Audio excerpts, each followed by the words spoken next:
วันนี้ออกมาหาอยู่หากินคือเก่าวันนี้ออกมาแต่เช้าๆเลยเนาะวันนี้เนาะเป้าหมายวันนี้คือ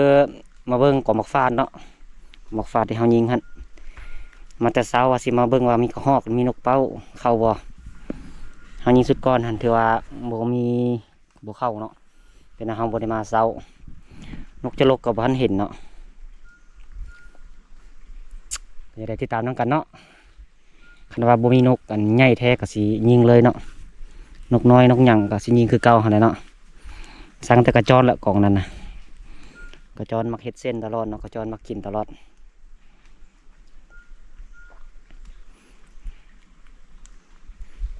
โอเคเนาะหอดต้นละจึงว่ากันใหม่เนาะตัวนี้ก็6 โมงยังแหละเตรียมสิแจ้งละหอดต้นมากันฟาดกับ6 โมงปลายเนาะพอดีเนาะกล่องมันต้นที่เฮาป้าไปกล้องกอฟาดนี่มืดเลยมันเห็ดนะโอ้ก็หอกเห็ดเหลือแต่เงามันเนาะให้น้องนั่งว่าสิมันสิมาบ่พอมันต้นมืดแหละโคตรเสียดายเนาะโอเคเนาะสินั่งมันก็เนาะเอาฟ้าจริงแจ้งเขาจึงสิติดสโคปเนาะตอนนี้ยังมืดฟ้าสลัวอยู่โอเคเนาะติดตามเนาะกันที่เป็นยังไงเสียดายยิงบ่มื้อนี้นะนกกินบกฟ้านี่แล้วมืดแล้วบ่นกซาดนกหอนเนาะนกซาดเขาลายแต่ว่าเฮายังบันยิงเนาะ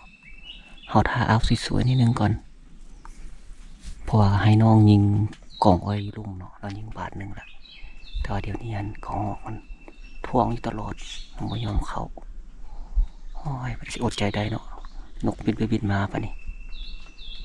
อย่าเนาะอดจักหน่อยเนาะนกฮอนนกอ้อยนกซาดเข้าหลายขนาดเนาะปะนี่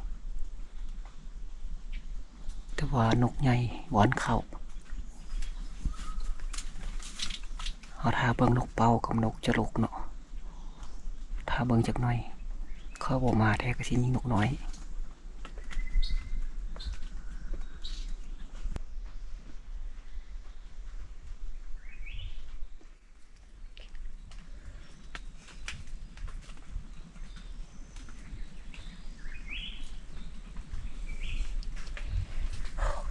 ยานอดบ่ได้แล้ว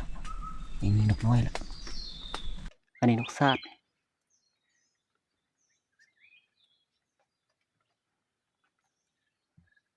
อดใจเราอดใจเนาะ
อดบ่ได้เนาะสิท่ายิงนกใหญ่แต่ว่านกใหญ่บ่มาเลยจำเป็นเนาะยิงนกน้อยเลย ยิงนกตกประมาณ10 กว่าตัวแหละเนาะให้น้องทรายเราเก็บอยู่ทางลุ่มพุ่นขนาดนั้นเก็บไว้ปานยังจ้อนยังเอาไป2 ตัวเลยโบ้ยอมกระจอนให้เบิ่งให้น้องดักจัดการมันดูกระจอนมายามใดก็มาลักเอาแต่นกเฮาเนาะนกกระยาค่อนข้างอยากตื่นนิดนึงละเดี๋ยวนี้เพราะว่าเฮายิงหลายเทื่อเนาะเฮายิงมันแตกหนีเลยแล้วมันก็บ่กล้าเข้ามาต้นนกฟ้าตัวนี้นะยิงนกประมาณ10 บาทนึงแต่ว่าบ่มาใกล้เลยบัดนี้มันย้านโพดแต่ว่ามีสายรายงานมาผู้นึงเนาะว่ามีต้นบังไฮเดี๋ยวเฮาสิไปเบิ่งก่อนว่าต้นบังไฮมันเป็นจังไดคือสิบ่ได้นั่งกองอ้อยคันว่าบังไฮสุกดีนี่ก็เฮ็ดห้างยังอยู่ก่อนต้นไฮเลยเห็นแล้วว่ามีนกใหญ่เข้าหลายอยู่เนาะเดี๋ยวไปเบิ่งนํกันบัดนี้เป็นจังไดโอ้ยังนี่คือควันพิลึกแท้จะได้ผลงานตอนเช้าเป็นจังไดได้ตัวนึงฮอกว่าแม่นโอ้ยังไข่เด้เสียบาทนึงบ่ถึกว่าจักน่าจะบ่ถึกนะวันที่1นั่นน่ะมันมาตอนยังค่ำอยู่ตอนยังหากระแจ้งเนาะผลงานของเฮาเลยโอ้ก่อฟ้านี่บ่เรื่องยิงไปเดียวแล้ววันนี้หมดเนาะไอ้นก2 4 6บ่ได้8 ตัวนึงเนาะเสียประมาณ2 ตัวเสียดายขนาดเดี๋ยวจะขึ้นไปเบิ่งต้นบังไฮก่อนบัดนี้นะเตรียมงานจะเป็นยังไงพอแล้วเนาะต้นไฮนะบังไฮตัวนี้เฮามาเห็นปีกายนี่นะแม่นก็ฮอกบ่เข้าจากตัวเนาะมันเป็นกระด้านอยู่แต่ก็นกก็บ่หลายแต่บ่ฮู้ว่าปีนี้สิเป็นจังไดเนาะแต่ว่าใบหนาเกินบ่ฮู้ว่าสิยิงถือบ่เนาะ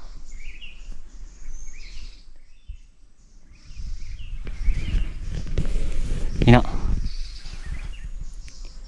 ถ้ามันเข้าทางหลังนี่สิบ่เห็นเลยเข้าทางหลังบ่อยากเห็นปลายอีกบ่แน่ใจว่าสินั่งฮอดค่ำบ่เป็นอันนี้นะมันคือว่าบ่คักใจจังได๋บ่เนาะแล้วก็บ่มั่นใจอีกเพราะเฮาเคยมายิงเทื่อนึงแล้วบ่ได้ยิงฮอกจักตัวแต่ว่าเบิ่งทางกล้องเขาว่าเละอยู่เนาะปีนี้นะเดี๋ยวสินั่งไปจังน้อยเนาะเป็นจังได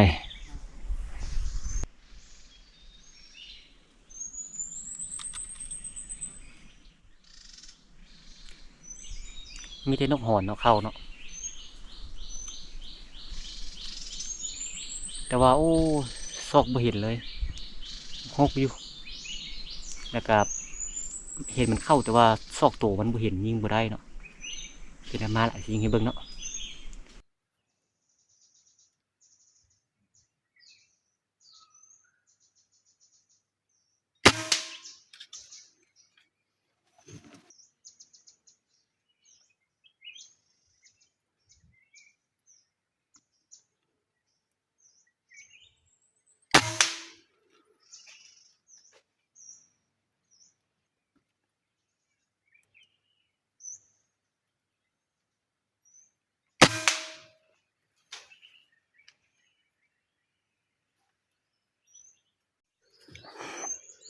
เนาะให้นะ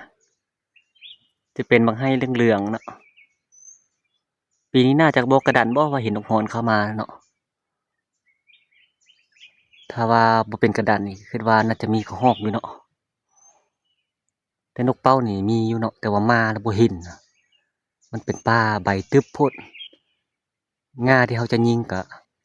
บ่ค่อยคักปานใดเนาะนั่งจนฮอดเอาสวยๆเบิ่ง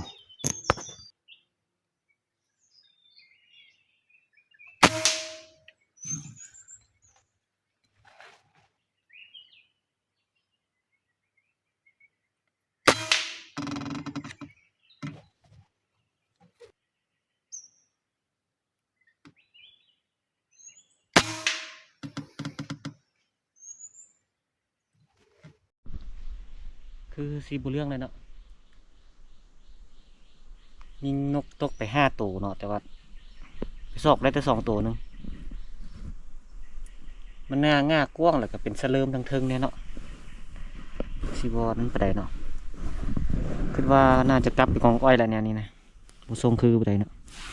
ยิงลูกหอน5 บาทเนาะแต่ก็มิดเลยบุกเข้ามายิงก็ยิงยากบุกค่อยเห็นเนาะบานใบหน้าเกินพ้นอืมนั่งจักหน้อยเนาะนั่งจักหน้อยคันว่าบุคือก็สิกลับไปหาซอกหากองอ้อยไหมงัวกองอ้อยสิมืดบ่ของทีมงานก็มืดเกือบมืดแหละกองอ้อยก็เมื่อกี้เนี่ยยิงเงินอยู่งานนี่ตก3 ตัวเนาะแต่ว่าเป็นสลืมอยู่เลยบ่น่าจะเห็นเข้าไปซอกมาแล้วกับที่ตัวเดียวหอนเนาะ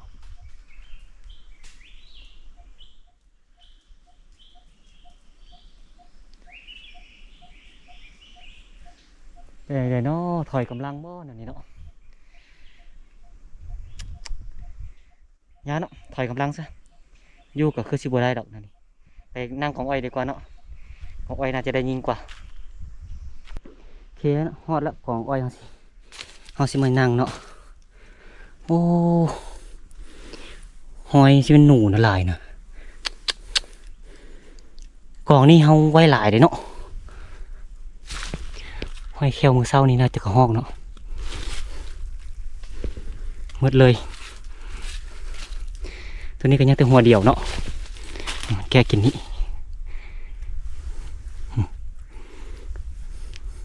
เกือบหมดเลยเนาะกล่องนี้ถือว่าไว้หลายเนาะเดี๋ยวเฮาสิตัดภาพตัวที่เฮาถ่ายเนียนให้เบิ่งเนาะว่ามันหลายส่ำใด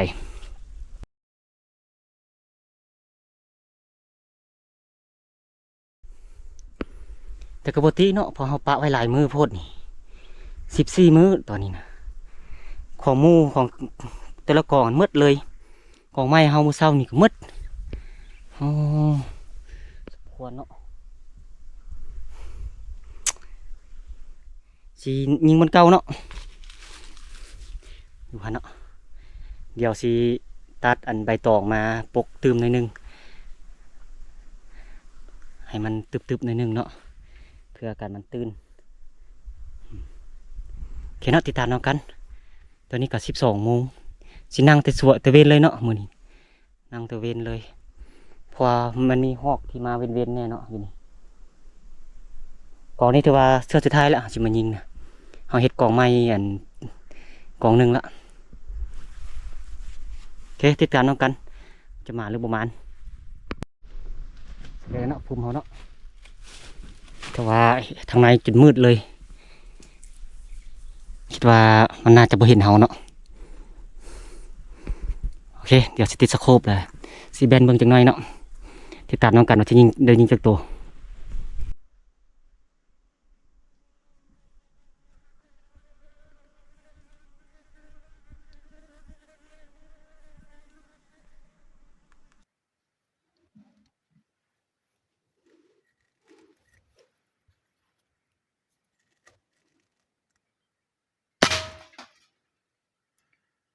เรียบร้อยเนาะก็หอกสิได้ก็ได้นะมาตัวหนึงนะมันมาเห็นเฮาก่อนเนาะเฮาเน่งปืนนิดนึงแล้วมันเห็นเฮาเนาะจะไปเก็บเอาก่อนเนาะ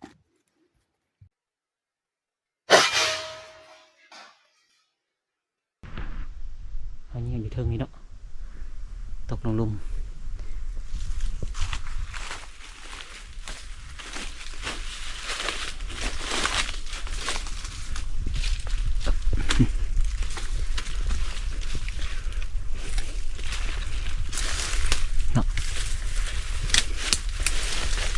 โอ้กันในตัวเมื่อกี้นี่มันมากินอยู่ลุ่มเนาะนี่ห้องนี้ไหม้เลยโอ้เสียดายนะมันมากินอยู่ลุ่มเนาะ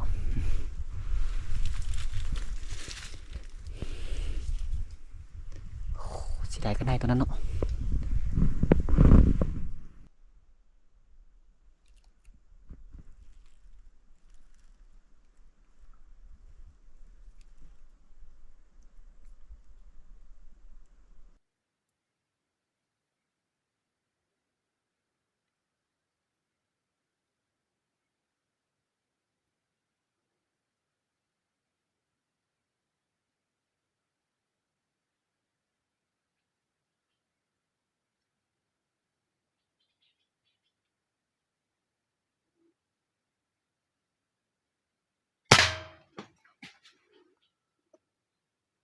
เรียบร้อยแล้วตัวที่สองเ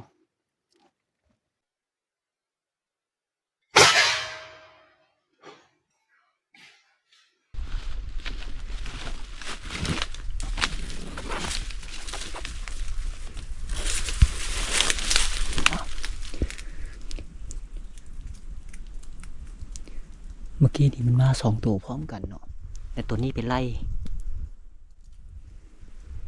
ตัวนึงหนีเนาะไงดีขนาดเนาะ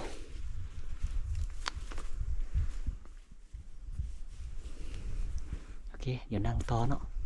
ตอนนี้หากะ3 โมงเนาะ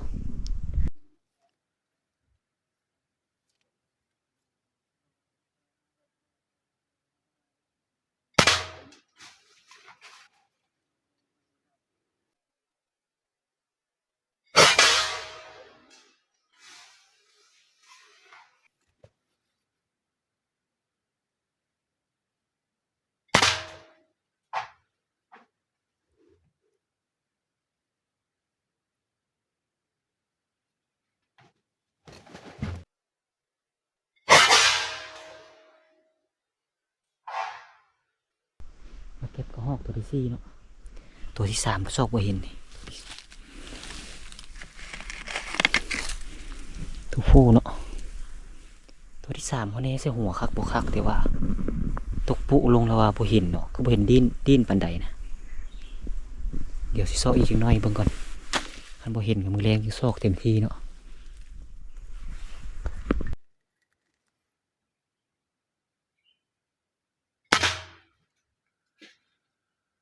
เรียบร้อยเนาะตัวที่3เขาซอกบ่เห็นเนาะจะไปทางใด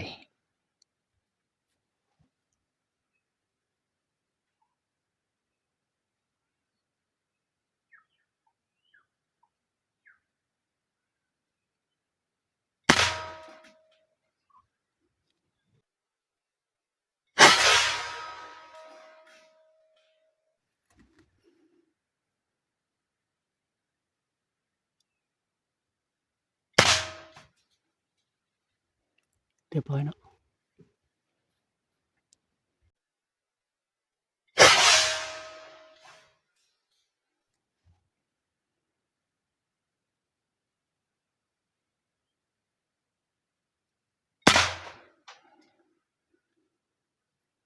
เรียบร้อยเนาะกระหอกเนาะตัวที่7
กระหอกก็สิบ่มาแล้ว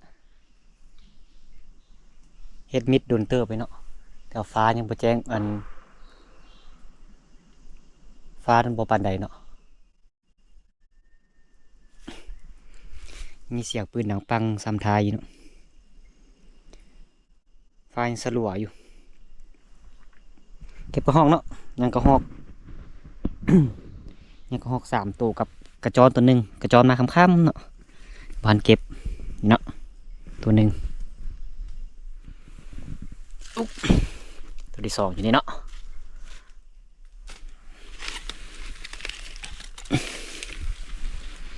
กระจรอยู่ลุมพุ่นกระจรกับกระหอกตัวหนึ่งอยู่ลุมถือว่าเกินคาดของไวของนี้เนาะถ้าบินเขาคิดว่าสิได้ยิงแต่ประมาณ 5-6 บาทเนาะแต่ว่า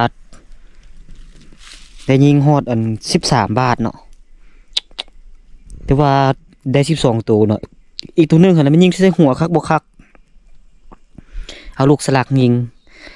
ลำเฮ็ดโดดด่องบัดหนึงโดดด่องลงขี้ดินเลยเสียงมิดอยู่แต่ว่าซอกบ่เห็นเนาะยังสิซอกไม่อยู่เป็นจังไดนี่ยิงอยู่อันตัวเทิงนี่เนาะยิงแล้วโดดจุดลงมาทางลุมนี่นะธรรมดาก็ต้องตกลงแถวนี้แต่ว่าซอกบ่เห็นว่ามันรีเสลิมแถวนั้นบ่เดี๋ยวสิซอกคักๆอีกบาดหนึงเนาะคือว่ายิงใส่หัวคักบ่คักเนาะเฮาเบิ่งคืออยู่ในกองโอเคเนาะเดี๋ยวสิซอกก่อนเป็นจังไดนี่สรุปผลงานให้อีกบาดหนึงโอเคเนาะซอกจนเมื่อยแล้วแต่ว่าบ่เห็นก็หอกตัวนั้นนะสงสัยมันดิ้นตายทางอื่นเนาะจะเป็นอย่างลูกสลักนะยิงแล้วบ่อยากตาย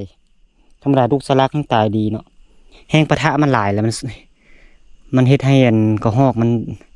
ดีดก่อนนะได้เปลี่ยนเอาลูกหัวโดมยิงเนาะค่อยตายเอาเนาะถือว่ายิง13 บาทเสียบาทนึงเนาะได้12ตัวเป็นก็หอก11ตัวแล้วก็กระจอตัวนึงเนาะโอ้ถือว่าหมานเฮานี่นะมื้อนี้นะแต่ว่าทีมงานพันบ่หมานจะค้นมื้อนี้นะจะเฮาผู้เดียวหมานของอ้อยของไผก็หมดเนาะของเฮาก็เกือบหมดเหลือน้อยเดียวเนาะผลงานเบิ่งสำเนียวเนาะโอ้สุดๆเฮาช่วงนี้หากินหมานช่วงนี้เนาะห่างมันโอ้ปวดคักสุดยอดคือเฮาได้สำนี้หัน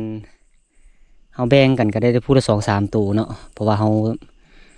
น่าจะหมานผู้เดียวเนาะทีมงานก็ได้พูดละตัว2ตัวนี่บ่ทีมงานนี่บางคนก็บ่ได้จักตัวเนาะเพราะว่ากองอ้อยมืดแล้วไปนั่งกองบางไห้